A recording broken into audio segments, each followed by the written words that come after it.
ನಿನ್ನೆ ಅಯೋಧ್ಯೆ ರಾಮ ಮಂದಿರಕ್ಕೆ ಒಂದು ಧರ್ಮ ಧ್ವಜವನ್ನು ಸ್ಥಾಪನೆ ಮಾಡಲಾಯಿತು. ಅದು ಈಗ ಮೆರುಗು ತಂದಿದೆ. ಧ್ವಜದ ವೈಶಿಷ್ಟ್ಯತೆಯನ್ನು ಕೂಡ ನೀವು ಈಗಾಗಲೇ ಗಮನಿಸಿದ್ದೀರಿ. ಶಿಖರದ ಮೇಲೆ 42 ಅಡಿ ಎತ್ತರದ ಧ್ವಜ ಸ್ತಂಭ ಇದ್ದು 360 ಡಿಗ್ರಿ ತಿರುಗುತ್ತೆ. ಇದು ಕೇಸರಿ ಬಣ್ಣದ ತ್ರಿಕೋನಾಕೃತಿಯ ಧ್ವಜ. ಇದು 10 ಅಡಿ ಎತ್ತರ, 20 ಅಡಿ ಉದ್ದ ಇದೆ.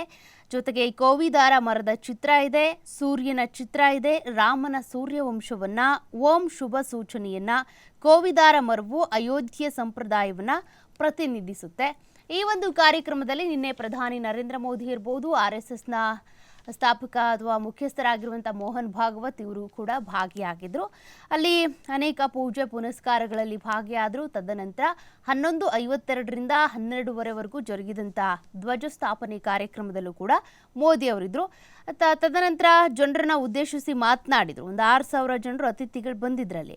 5 ವರ್ಷದ ಹಿಂದೆ ಆರಂಭವಾಗಿದ್ದ ಅಯೋಧ್ಯೆ ರಾಮ ಮಂದಿರ ನಿರ್ಮಾಣ ಕಾರ್ಯ ಏನಿದೆ ಈಗ ಮುಗ್ದಿದ್ದು, ಇದರ ಸಂಕೇತವಾಗಿ ಪ್ರಧಾನಿ ನರೇಂದ್ರ ಮೋದಿ ಹಾಗೂ RSS ಮುಖ್ಯಸ್ಥ ಮೋಹನ್ ಭಾಗವತ್ ಅವರು ನಿನ್ನೆ ಮಂದಿರದ ಗೋಪುರದ ಮೇಲೆ ಧ್ವಜಾರೋಹಣ ಮಾಡಿದರು.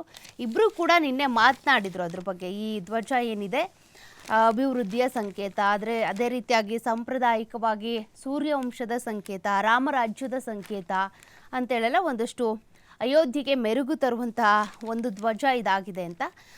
ಅಹಮದಾಬಾದ್ನಲ್ಲಿ ಆಗಿರುವಂಥದ್ದು, ಗುಜರಾತ್ನ ಅಹಮದಾಬಾದ್ನಲ್ಲೇ ಈ ಒಂದು ಧ್ವಜವನ್ನು ಕೂಡ ನಿರ್ಮಾಣ ಮಾಡಿದ್ದು. ಈ ಧ್ವಜ ಈಗ ಅಯೋಧ್ಯೆಗೆ ಒಂದು ಮೆರುಗನ್ನು ತಂದಿದೆ ಅಂತ.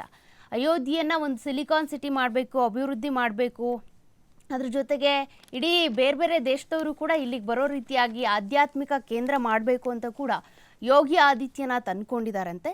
ನೋಡೋಣ ಮುಂದಿನ ದಿನಗಳಲ್ಲಿ ಆ ನಿಟ್ಟಿನಲ್ಲಿ ಅಭಿವೃದ್ಧಿ ಆಗಬಹುದಾ ಅಂತ.